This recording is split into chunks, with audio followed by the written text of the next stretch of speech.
Hello everyone, and welcome back to the 5th episode of Skylanders Portalcasters. I am one of your hosts, Inklander, and I am joined by my other co-host, GFDitto. And today we're going to be talking about Gimmicklanders. We're going to be going through all the gimmicks that they introduced throughout the games, from the Giants to the Swap Force to the Trap Masters and beyond, and just talking about what we liked about them, what we didn't like about them, and just giving our general overall impressions of it. And one thing I do want to say is, hey, this is episode 5. We're 5 episodes in, which is pretty exciting. So thank you everyone for listening and sticking with the podcast so far. Hopefully you've been really enjoying the episodes.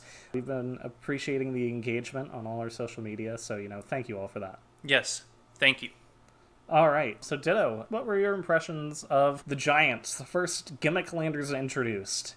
The first time I saw a giant figure, I thought it was a really cool concept. They're these Skylanders that are absolutely massive, and they're meant to be a lot more formidable in combat.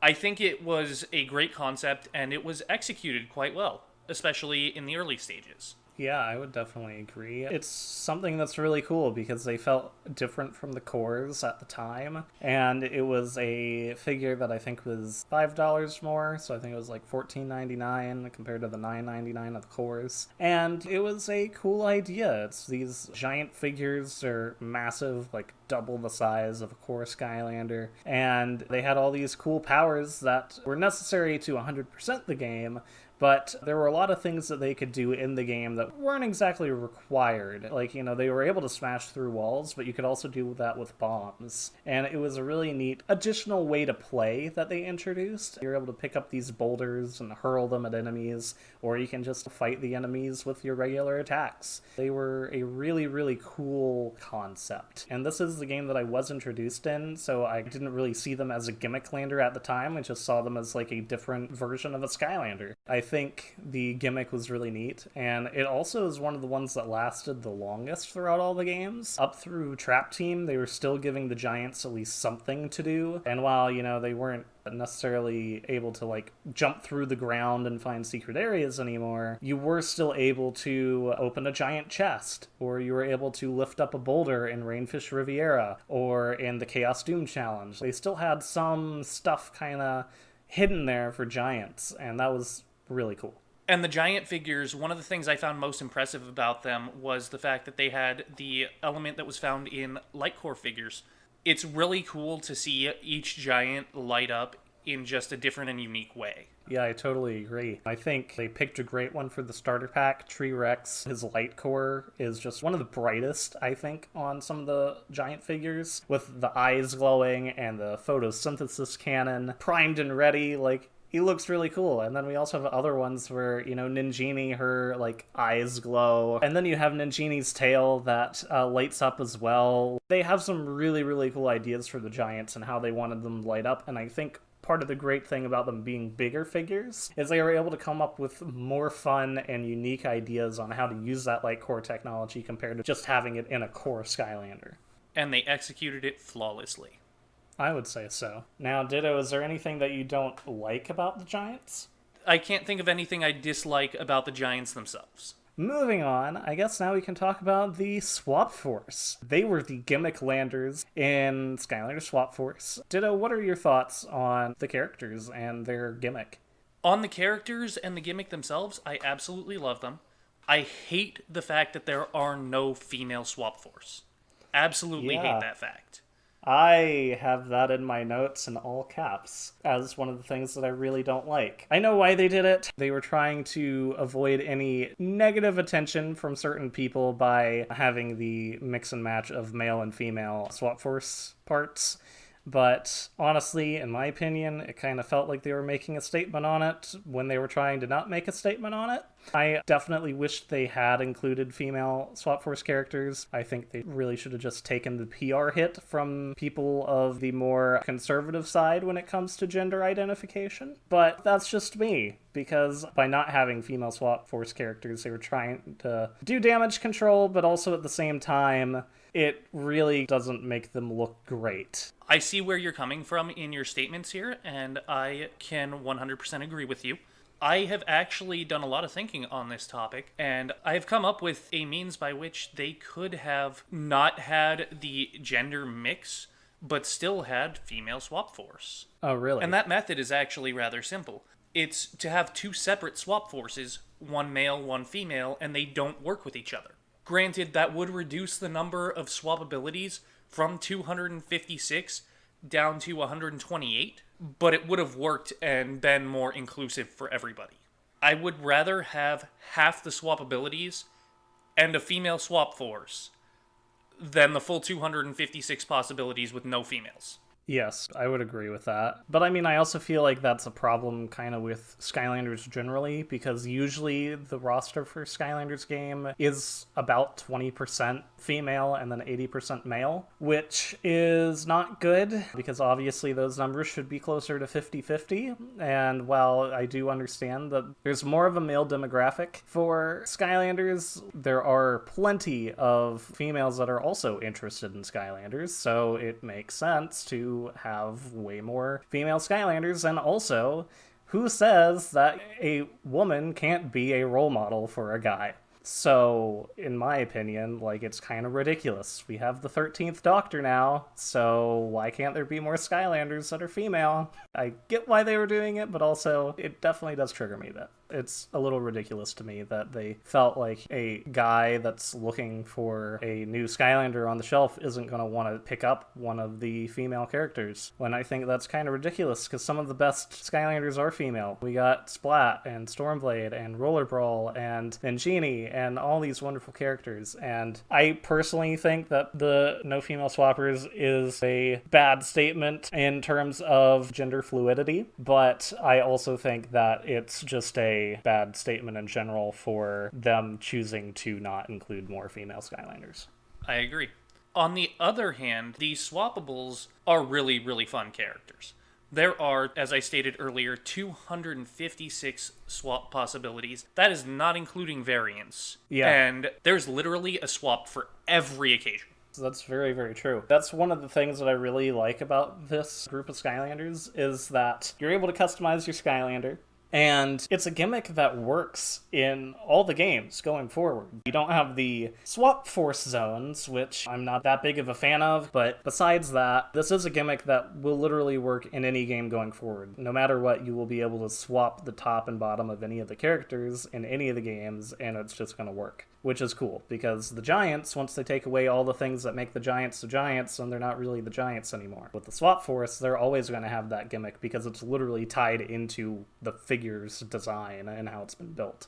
One thing that I also didn't like about the Swap Force, and this is more so just like I wish it was there, is I wish they had Light Core. And I don't know if that would be possible with the top and bottom being swappable. Maybe it is, maybe it's not. But it would have been really cool, especially on at least some of the figures, to have seen them use a light up function. Like Magna Charge has his eye that kind of looks like it would light up if you put it on the portal. Freeze Blade's ice hair that he has, that would have been really cool to see light up. There were definitely a couple places on the figures where it's like, wow, they really could have had like a light core element in this, and it's kind of disappointing that they didn't have it. They dialed back on it in Swap Force to the point where in Trap Team there were no light core elements at all, except for the Sunscraper Spire and Midnight Museum adventure pack pieces, and that's it. Well, it does feel like a missed opportunity. I can agree with that. I do feel like it might have been a bit difficult to actually implement it in a swap figure, because it's already got that technology going of being able to swap. Yeah, that's true. Maybe they weren't able to fit it in there. Maybe there was some sort of complication to where maybe it wouldn't have worked, or maybe there was just too much stuff they had packed into it otherwise. Moving on to the Trap Masters. What's some stuff that you liked about the Trap Masters, Ditto? I absolutely love the Traptanium weapons. Every last one of them. Some of the character designs themselves may not be the best, but I love every one of those crystal weapons. They look amazing. It was a great concept. I don't like the sizing of the weapons, because that's a part of the whole, the characters are as big as the Giants. But the crystal weapons themselves, I love. And the idea of them breaking Traptanium with these weapons, it was an amazing concept, and it was very well executed, I would say. Yeah, I mean, I liked the idea of the weapons. Coming out of Swap Force, there weren't really any characters on their figure that had that kind of like partially translucent plastic, except for Trap Shadow, ironically, having Trap in his name. Maybe they were foreshadowing that, but probably not. They probably just didn't think ahead design-wise. But for the most part, like, there weren't any characters that had that partially translucent plastic to it. Well, now there's Zulu. Okay, I'm starting to think of a few more. Anyway, there definitely was some like partially translucent stuff going on. But overall, they hadn't really tried to use it, and then here they used it in a really big way with all these Traptanium weapons. And they did look really cool. Like, a lot of them looked great. Jawbreaker's fists and Snapshot's bow and arrow sword combination, and all of them looked spectacular no matter what it was. All of them looked really, really cool and really unique. And they all had a different kind of weapon, and it was just great to see, especially when they were getting revealed before launch. It was always cool to be like, all right, who's going to have this kind of weapon? What kind of weapon is this character going to have? Kind of counting it off where it's like, oh, okay, we have one more fire Skylander left to be revealed. What's their weapon going to be made out of? It was really cool to like follow the progress of it and see as they got revealed, and they all look really cool. Now, one thing that I particularly didn't like, there are actually quite a lot of things about them that I didn't like. One of them was the size, as we've kind of talked about, but the other thing is the Traptanium crystals. I wasn't a big fan of them breaking it. It was a cool concept, but what they ended up doing with it wasn't really that exciting. Like, usually it would just be like something was trapped in the crystal, or it might reveal a secret area, but that was like once in a while. And then the Traptanium wasn't really used that much. I feel like they probably could have had it in the levels a little bit more and given us a little bit more with it. And then their trappable villain damage boost didn't work outside of Trap Team. So once you did carry them forward, their whole like Trap Master moniker just went up in the air and they were just kind of regular Skylanders again. It would have been really cool if in Superchargers, if you went up against Count Moneybone and you were racing around in a land vehicle as a Trap Master, and then you get an extra bonus taking out their health. That would have been really cool. But as far as I know, that doesn't happen after Trap Team, and that would have been neat. Well, I enjoyed the fact that they could break Traptanium myself. Thinking back on it now, they are the Trap Team, and I feel like it might have been more suitable if instead they had the ability to control Traptanium, or maybe have something implemented where they can somehow utilize the Traptanium against villains. Yeah, I would agree. That would definitely make a lot of sense. There's this rumor, I don't know if it was confirmed or not, but there was this belief that the original design for the Trap Masters was that their weapons were the traps, and that when you needed to trap a villain, you'd put it in the trap slot in order to do that, and that probably would have been a way cooler implementation. And I think someone in some interview asked them, like, hey, did you ever play around with them having these weapons be the traps? And they were like, yeah, we tried and experimented with a couple different things before we came up with the design we went with. It's still a cool idea. I definitely do like Trap Team a lot, and I do like the traps, but they could have maybe implemented something like that a little bit more. Let's go ahead and move on to Superchargers. Ditto, what did you like about the Superchargers? The Superchargers, I liked the concept that went into them, and I loved supercharging with a vehicle. I can honestly say that's the best part of the Superchargers for me. But at the same time, I was disappointed that cores didn't exist anymore. Yeah, I definitely get that. That's when the Gimmicklanders became like the main thing, and I wasn't really a big fan of that. Especially that's when they changed the base design as well, and why fix something that isn't broken? And I know that if the franchise had continued past Imaginators, they would have run out of base colors eventually for the classic design. Like, there's only so many colors you can put on the base before you start having to repeat colors. Or until you have to start doing things like lime green, dark green, and, you know, all these things. But the engine blocks aren't bad, but it just would have been nicer if they kept with the original base design. But yeah, it definitely was a little weird that they just kind of got rid of cores. The thing is I don't know exactly why that happened, because it couldn't have been a response to Trap Team, because they would have had Superchargers in development before Trap Team came out. A lot of the problems I think people have with Trap Team is that it flooded the market with tons of new figures. It was like an insane amount of new figures and new variants and everything like that to try to get with Trap Team. And so Then they drastically reduced that to just 20 characters and 20 vehicles. And I'd like to think that was in response to Trap Team, but also it couldn't have been. So it was just kind of weird that they didn't have 20 superchargers and then 20 cores or something. It was kind of odd. And maybe that's because they decided to do the reposed in a different way, which I'm also not too big of a fan of. While they were coming out, I kind of figured that there weren't any cores because the vehicles were being treated as new Skylanders themselves, sort of. Yeah, that's what I got. Because technically, not including variants, there are then 40 figures for the set.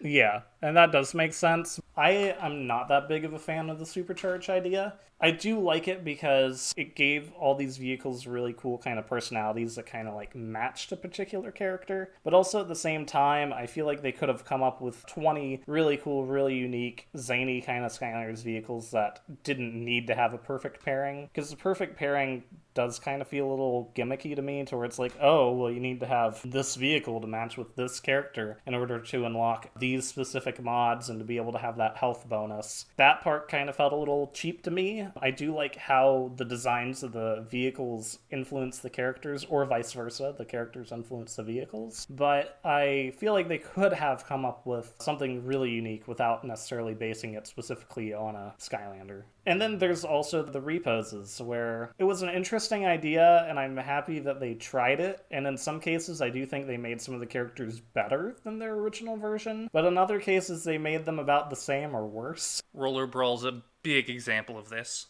Yeah, Lava Lance Eruptor is great. Deep Dive Gilgrunt is great. But then the rest of them, maybe not as much. It was cool that they tried it, because giving all these characters brand new upgrades and making them like a brand new kind of Skylander was cool compared to just giving them a wow pow and a new pose. But they kind of just didn't turn out very well. This is sadly very true. It's neat, and seeing them in their driver form is really cool. Double Dare Trigger Happy looks amazing as a stunt driver. He looks really, really cool, but he's just not as good as the original version of the character. I appreciate that they tried, but they honestly could have just given us 8 brand new characters. I feel like I probably would have preferred that. Even with Gilgrunt being great, it was still Gilgrunt for a 5th time. And I do have to say that I'm surprised that Gilgrunt wasn't a villain in Imaginators. So, moving on to Imaginators, we have the Senseis. Ditto, what are your thoughts on the Senseis? I was sad to see that Imaginators with the Senseis would continue the trend that Superchargers had started, that there would be no new cores. I do like the concept of the Senseis, especially the idea that they can train the Imaginators. They are what causes the level cap to rise so that Imaginators can be more powerful. That kind of fulfills the name, or the title, rather, of Sensei, in my opinion. I mean, I definitely think that makes sense. With the Senseis, I wasn't a big fan of them having to change the base design again. That wasn't a big thing for me. I think I kind of like the base design, maybe a little bit more than the engine blocks, but that was also another thing where it's like, oh, well, the figures are just way too big again. It's a cool kind of design, but it's definitely a little bit more generic, and it just kind of felt a little kind of lackluster. It was okay, but not great. It was just a victim of Toys for Bob deciding to make every figure bigger. That is my only complaint about the Senseis, actually, is their figure size. They're absolutely massive. They're clunky and hard to store because of their size. And I feel like it would have been better if they had just kept them smaller, as they had done in previous games. Yeah, one way you can tell if a figure was made by Toys for Bob or Vicarious Visions is just look at how big it is. It's pretty crazy. Golden Queen, I think, is almost the same size as Ningini. You would think that the tallest of the giants would be the tallest of all the figures, but that's not the case. It is certainly cool that they did try to give them something else. I do like the fact that they increased the level cap, but I don't like the fact that they give your Imaginators a secret technique, and the reason why I don't is because that basically made you have to go out and buy one figure of each battle class in order to be able to get all the secret techniques. But otherwise, increasing your level cap, that one kind of feels just like a bonus to me, because every figure can level up to level 20 anyway. Leveling up all your Imaginators to level 59, not 60, because Heartbreaker Buckshot was never released, but that's still pretty cool. I appreciate what they tried to do with the Sky Chi as well. That was a really interesting concept for the Senseis that, to me, I feel like it fell short, but that's primarily because the Senseis were overshadowed by the Imaginators. I enjoy that the Senseis can raise the level cap for the Imaginators, but I feel like the Imaginators should have been further restricted. Okay. I feel like they should have started with a level cap of, say, 5. And then the Senseis would unlock that level cap one by one until it hit 20, and then it would stop there. Because from there, the Imaginators just overshadowed everything else. And because of that, also the Sky Chi power never really got to shine, because why would you go for the Sky Chi that had to take time to charge when you could just throw a level 59 Imaginator at it? Yeah, that's true. And I mean, the other issue with that is some of the battle classes and elements for the Imaginators, depending on which one you pick, which combination, have some of the best stats in all of the games ever. So they really, really overshadow, like, any character ever. But the Sky Chi is cool. It is really, really neat, and maybe what they should have done instead is made that the soul gem unlockable thing for the Imaginators, because the Imaginators are already, like, the most powerful thing anyway, and if they wanted to stick with that idea, maybe just go ahead and give it to them as well. But I really feel like the Senseis kind of fall into the same trap of the Superchargers, where, like, they kind of threw them in there to have a gimmick, but they could have just had the Imaginators and had more cores, and I would have totally been fine with that. Absolutely, that would have been the way to go, I feel like. The Senseis, as cool as some of the concepts were, and as much as I enjoy some of the things they tried to implement, I feel like the Senseis didn't really need to exist. We could have done with 20 or 30 cores and the Imaginators. Yep, they could have totally made the Sensei's cores. Kingpin, he looks like he could be a core. Ambush, he looks like he could be a core as well. They all look like they could be cores, they just need to be sized down. Yeah, pretty much. They definitely could have done something like that. Overall, the Senseis were kind of cool, but their size and just the need to throw in a Gimmicklanders there at the end kind of overshadowed the character designs to me. I concur 100%. And we've also already touched on the gimmicks behind the Imaginators as well, but then there was the one, what I would call the fatal flaw to the Imaginators. Their biggest downside was the lack of ability to reset. If you wanted to reset your Imaginator, to this day, if you still want to reset your Imaginator, you have to go out and buy a 3DS with Spyro's Adventure or Giants in order to reset the class, when every figure before them, since the start of Skylanders, has had the built-in ability to reset. Yeah, it's crazy. That is the biggest downside they could have ever put in, and I honestly believe that's a part of why so many people don't rank Imaginators as high as a lot of the other games. Yeah, I was definitely annoyed by it. Hashtag reset the battle class. I remember when that was a thing going around on Twitter. It was insane, especially because literally the first decision you make after you, of course, buy the creation crystal and bring it home is you put it on the portal and you pick your battle class. And the fact that it makes you lock it permanently onto the crystal without exploiting it in another game is pretty ridiculous. And it's basically them saying, yeah, if you want to make an Imaginator of every battle class or every element, then you need to buy 100 creation crystals. And that was a big downside. That wasn't very pro-consumer, and it wasn't very nice of them to do that, just because, especially, like, what happens if someone makes a mistake and accidentally makes a brawler when they already had a brawler? Or, you know, one of their friends doesn't know that. Or if one of their children unknowingly put a blank crystal in the portal and started a design. Right. What happens if there's siblings? You buy it for, like, your kids, and, like, one of them makes a brawler on a crystal, and then the other one takes the other crystal that you have and then also makes that a brawler. That's the thing, is mistakes do happen, and while there is that warning there, hey, this is a final decision, you can't undo this, kids are kids. That's really not a good thing, especially when you're dealing with a kids game, is just, like, having that be a thing. It was definitely not a good consumer move. It's just weird, especially because we came out of Superchargers where the Sky Amiibos can be a Skylander and an Amiibo. That was very prosumer because it's literally 2 figures in one. Then we get this where it's like, yeah, once you hit that button, it is that permanently forever. You can't change it. And that's not fair.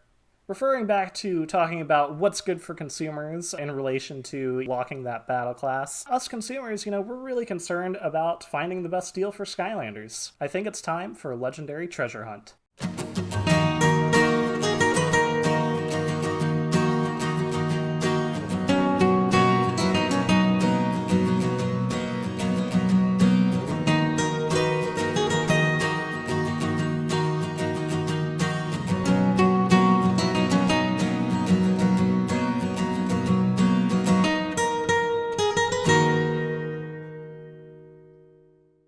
Welcome to Legendary Treasure Hunt, where we undertake challenges to search for specific lots of Skylanders at the best possible bargain. In our last segment, it was brought up that less than 20% of Skylanders figures are female. So we undertook a challenge this week to find the lot with the most female Skylanders we possibly could, with a budget of $50. Yeah, I'm ready for this. This one was particularly hard because of that statistic. Depending on the game, the amount of female Skylanders is either a little less than 20% or a little over, and there's not too much leeway on that. So this was definitely, I think, a important challenge to undertake. These lots will be scored on a point system of 1 point for every female Skylander and 1/2 point for every $5 under the limit of $50. I do have one bonus point that I can give away at my discretion for any reason whatsoever. And let's start with Inklander lot. Inklander, what have you found for us this week? Right, yeah, so I've found a lot of 35 different Skylanders. There's tons of different ones in here. There's some giants like Bouncer and Crusher, and we also have some Light Core characters in here as well, like Light Core Chill. And also we have a lot of the Swap Force as well, like Trap Shadow, Magna Charge, and Spyrise. So there's a decent amount of characters in here. We also got 4 traps and also 4 magic items as well, including Sparks, which is pretty awesome. So the female Skylanders that are included in this lot, there are 7, are Ninja Stealth Elf, Light Core Star Strike, Smolder Dash, Regular Stealth Elf, Hex, Torch, and Chill. And this lot is $26.50. And I mean, it's 35 figures for $26.50, and traps, and some magic items, and there's a good variety of those Gimmicklanders we were talking about. So I think this is actually a pretty good deal. And I also found it on eBay. I think that's a really, really impressive lot you've got there. The sheer number of figures, you said 35 figures for $26.50. That's less than $1 a figure. You said that there's a Light Core Chill in this lot. Light Core Chill on her own usually goes for $24 on eBay. So to find her in a lot worth $26.50 is really incredible. Yeah. And the sheer variety you have here, 35 Skylanders plus traps plus magic items, all for the price of $26.50. I'm going to have to also award that with the bonus point because that is just such an incredible find.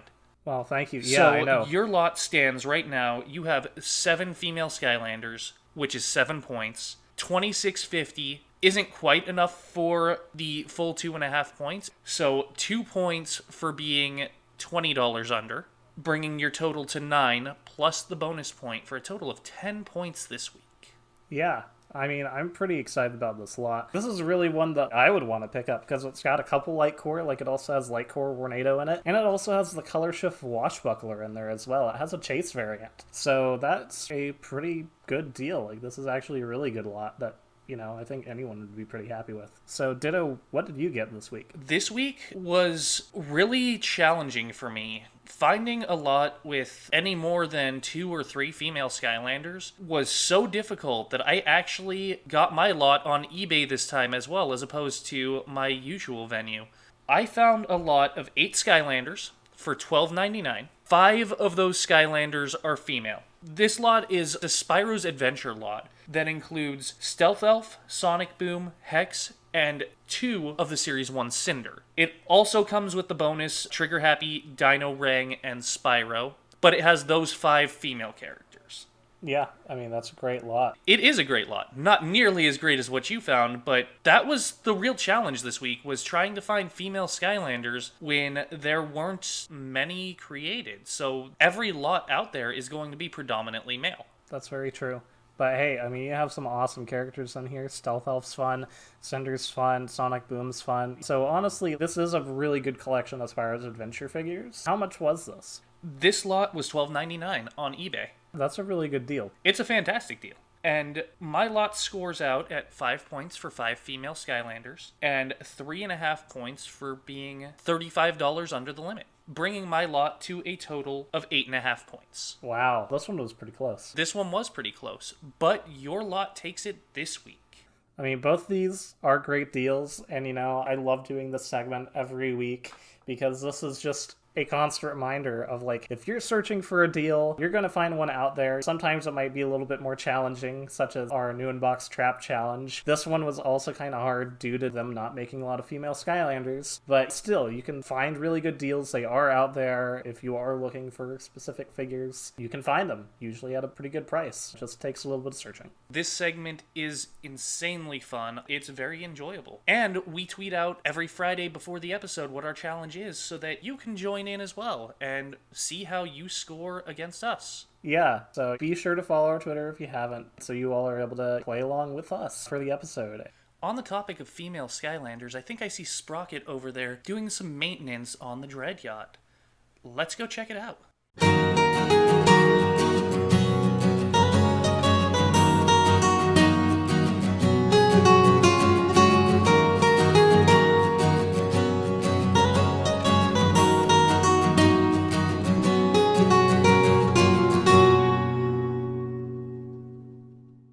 So it looks like Sprocket has finished repairing what she needed to repair on the Dread Yacht, and we're now up in the air, soaring high above the clouds, and descending into what kind of looks like a garden. That's right, for this segment of Dread Yacht Destinations, we're headed towards Gadfly Glades.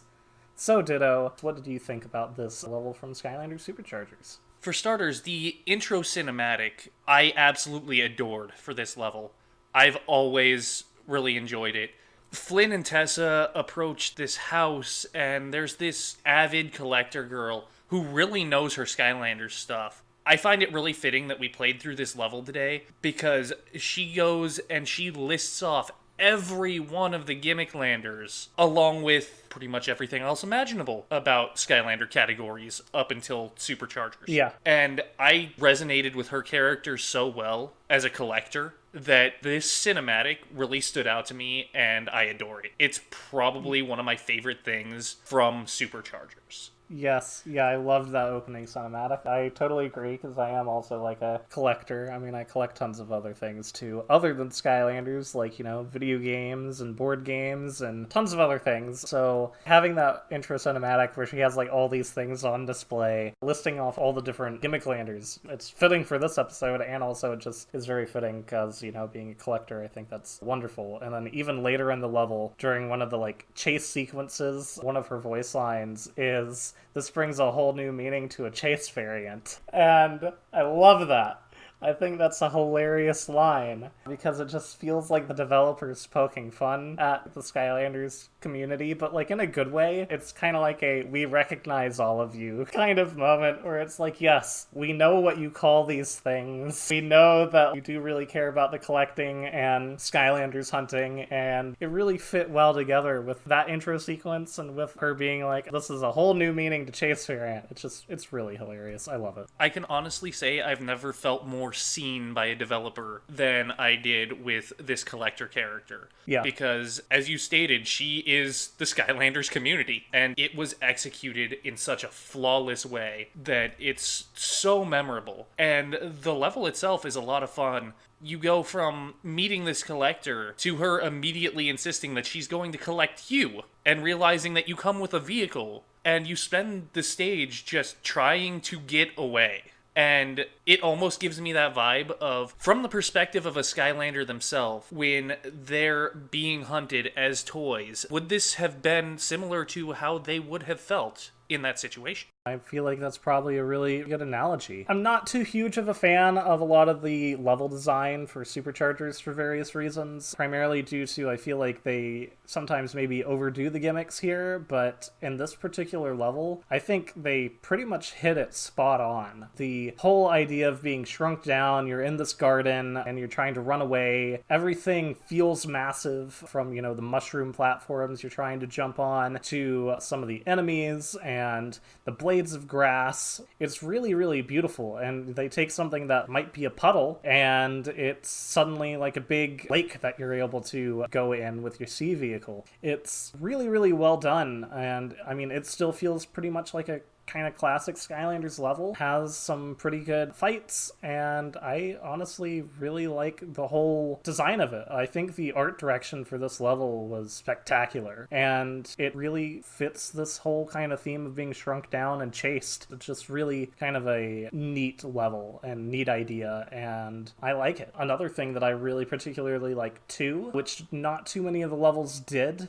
was they give you the choice at the beginning of the level of what vehicle section you wanted to go in. One of the biggest problems I particularly have with superchargers is that they force you to use a vehicle when no other gimmick has been forced on you until this game. Like, if you never wanted to trap a villain, you didn't have to trap a villain. If you never wanted to break open a Traptanium crystal, if you never wanted to do a swap zone, you never had to do that. But here you have to use a land vehicle. And the thing that I really liked about this level was they kind of gave you the choice at the beginning. And they do that in a couple other places too, but it's not too often. But here it starts off with like, all right, what zone do you want to do? Do you want to do a land vehicle or do you want to do a sea vehicle? And it lets you pick, and both let you progress through the level in that way. I enjoyed that because I feel like that's something that Superchargers kind of lacked a little bit. Whenever one of the levels gives you a choice, that feels good. So I do appreciate that. This is the one level in Superchargers where the forced vehicle zones don't actually feel forced. In this situation, based on the setting, you're fleeing from the collector, the use of the vehicle to try to get away actually felt really natural for once. And I appreciate the effort that went into that. It is the only stage I can say that about, but it didn't feel forced like it does everywhere else in the game. I almost didn't notice that I was required to use the vehicle. It almost felt like, oh, up ahead is an area where I can hop in my car and go fast. Yep, I would definitely agree with that. And even the side areas, the sea and sky, it really felt kind of fresh. I honestly think they did a good job with it. And speaking of Skylanders maybe being hunted down, it might be time for a Skylander to go up against another Skylander. What do you say, Ditto? Sounds great. All right, let's go.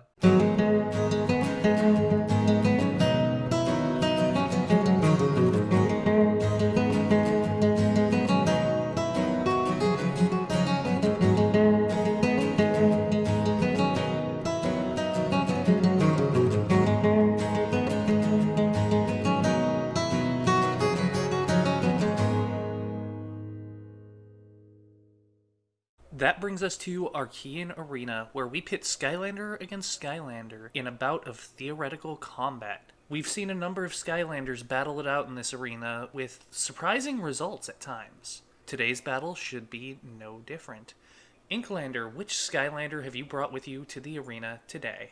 Right, so the Skylander that I have with me today didn't start out as a Skylander, but started out as a villain. My Skylander is Mystical Bad Juju. Very interesting choice. Thank you, yeah. We'll see how this goes. Mystical Bad Juju is an air melee character, has 690 health, with a critical hit of 83, armor of 72, and speed of 64.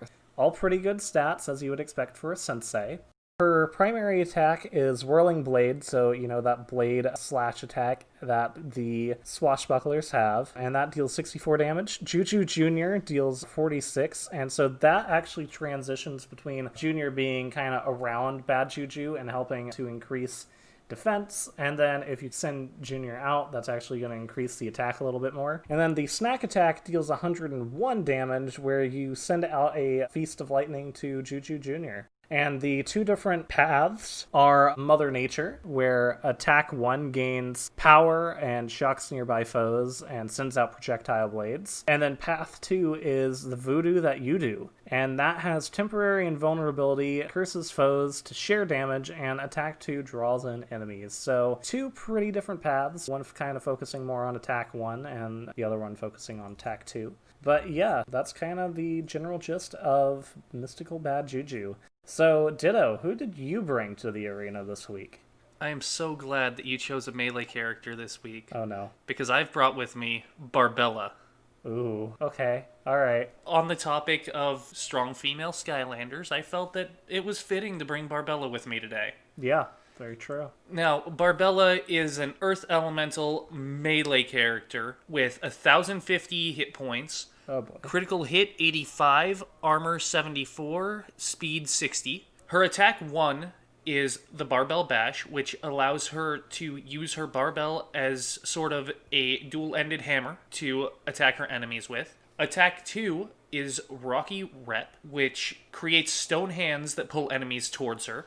Attack 3 is the Cubic Runic Rock, which conjures a giant rock that damages enemies near it, and it can be launched to explode into rock crystals. Her first path is known as Seismic Smasher, and it focuses on a shockwave that is created anytime Attack 1 is used, and also allows the rock crystals to attack anytime Attack 1 is used. And her second path is Ruler of Rocks, which focuses on flinging rock crystals at enemies and having them explode and doing massive damage, which allows her to go a little bit more ranged if she desires. Yeah, very true. I will also point out that her Soul Gem, which makes a massive difference in this case, is Taken for Granted, which allows her Attack 2 to be used consecutively to buff herself, and allows for rock crystals to naturally spawn over time.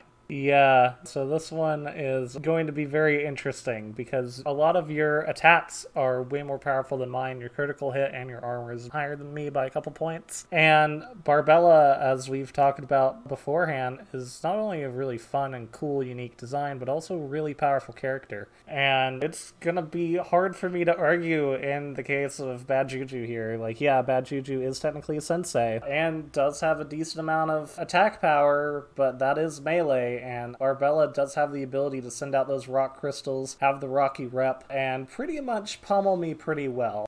My strategy for this battle would be, you are also a melee character, which I am thankful for, because I would let you come to me while I sit there and rep for Taken for Granted.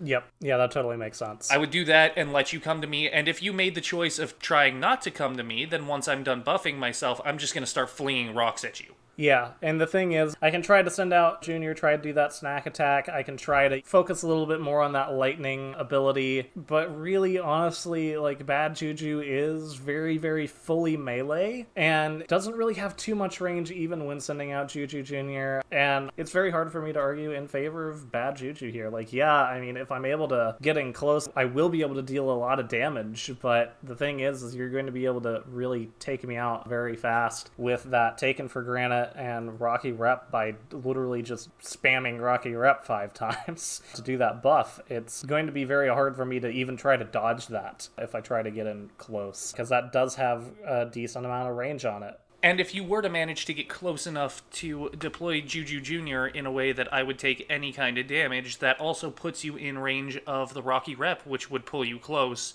and I would pound the pudding out of you with my barbell and any rocks that happen to be nearby. Yeah, so I'd be able to deal some damage to you. Based on the statistics, the numbers state that I could take out your 960 HP in close range far more quickly than you could touch my 1050. Yep. Yeah. You could do a lot of damage very quickly, but if we are in close range together, especially if I put up Taken for Granted, there is no way that Bad Juju is doing enough damage to take out Barbella before Barbella takes out Bad Juju. Yeah. That's very true. Like, we do roughly deal the same kind of attack damage, but I have way lower health, and, you know, if you're able to do that Rocky Rep, get up to Taken for Granted, I'm done for. And that's what it comes down to in this case. If our hit point totals were closer, and if Taken for Granted was not a thing, this would be a lot closer match, and I could see it going either way. But between Taken for Granted and the difference in our hit point totals, I don't feel like Bad Juju, even Mystical Bad Juju, wins this even 1 time out of 10. Yeah, I would agree. I think that this is pretty clearly Barbella here. So, congrats, Ditto. You've won this week's Archean Arena by completely clobbering my character. Thank you. That brings us to the end of today's episode. You'll find our website and our individual channels listed in the description. Follow our Twitter at SLPortalcasters for regular Skylanders discussions and Imaginator design challenges. Thank you for listening, and then the next episode we'll be discussing what could possibly come next for Skylanders. See you then. Bye.